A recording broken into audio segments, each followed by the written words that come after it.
No. No. This review's done. Hey everyone, Steve here from Big Head Tech, and I got something pretty cool. Another budget RGB case, and these seem to be pretty popular. And stay tuned for the next video.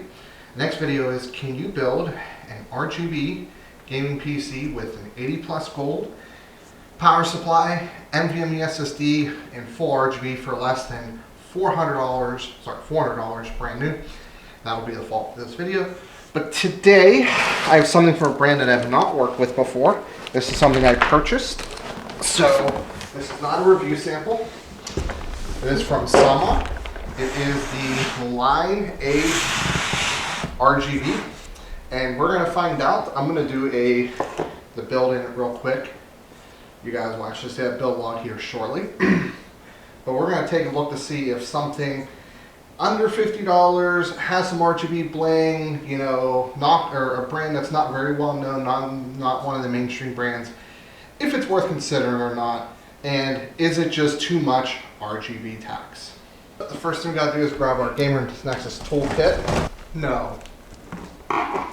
No. This review's done. Really?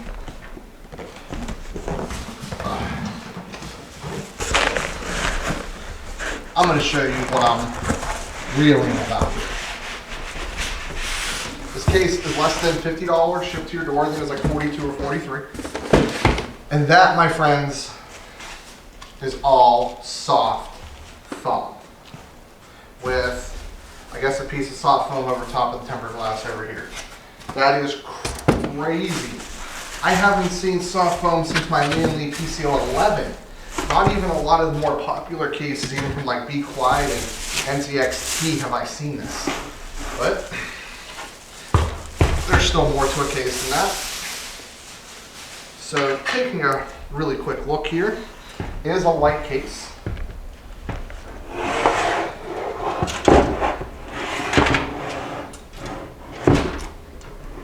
And it actually did not survive shipping that well, so we're going to have to fix that.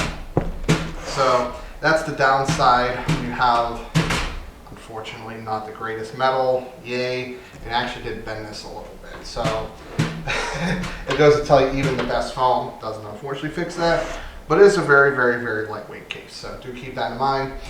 But let's take a look at the features. I'm really surprised. I mean, it is pretty thin metal, but regardless. So this way here.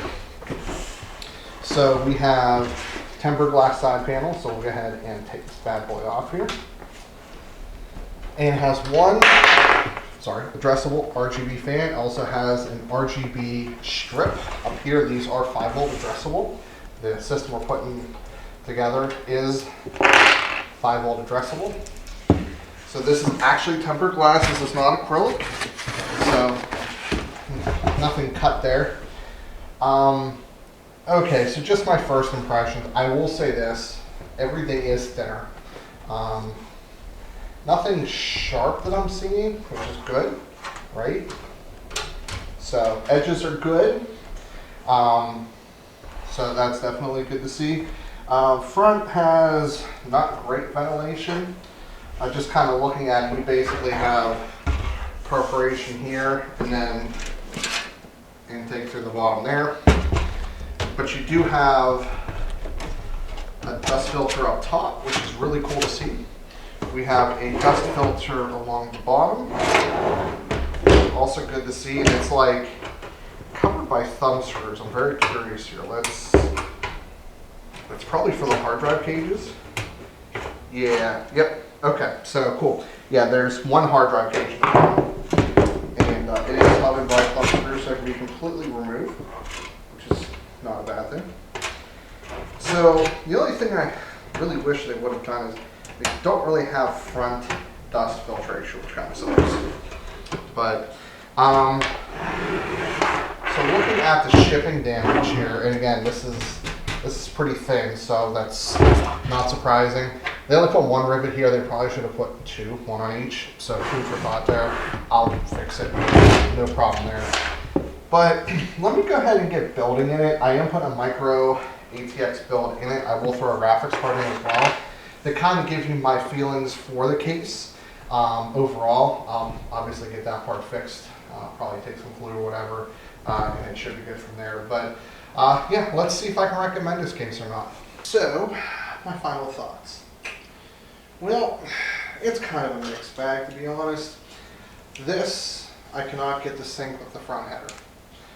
This has to plug into a daughter board, fan hub of some sort, and even though that fan hub can plug directly into the board, and I have 5-volt 3-pin addressable, it is not responding at all.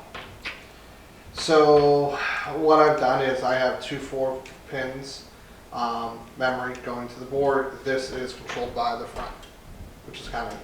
Now, here's the thing with this though. The case overall isn't bad. It's not expensive. The rear fan was acting a little weird. So I will say this, if it didn't have, like if you plugged it into the header with the SATA power, it worked fine. But if you just try to use the RGB function, it would flicker. So here's the thing, it's not an expensive case. There's no sharp edges.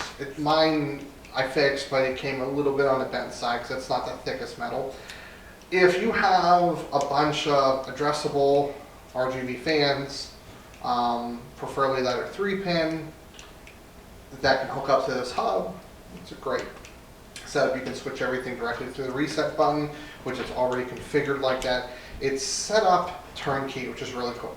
So that's kind of that. For newer systems with software that works pretty well, like Azure Polychrome works fine for me, it's kind of a pain because I can get everything to work, memory, fans, everything, and not everything else. I have to do it separate, which kind of stinks. But that being said, it supports tall CPU coolers, like 162 millimeters is the clearance. It wasn't too bad to work into. There's a little bit of limited space on the other side, but I managed to make it work. It's not a top quality brand, to be 100% honest, but it's also not very expensive. So my advice is this. If you have an older system that doesn't support addressable or any kind of RGB, and you want to bling it up a little bit, grab something from this lineup. Maybe grab an extra fan or two, because I mean this system, one exhaust fan's fine, but in a higher end system, for like an older like 970 or 980, you might need some intake on this, right? But it's not bad for the cheap. I will say that. So if you're looking for a budget build, especially if you have some addressable fans, but you don't have a board that supports it, I think it might be a go. So that's pretty much it. Those are my notes. If you like the video, hit the like button, dislike it, dislike button, leave a comment, get subscribed. And as always, this is Steve from Big Head Tech, and I'll see y'all later on down the road.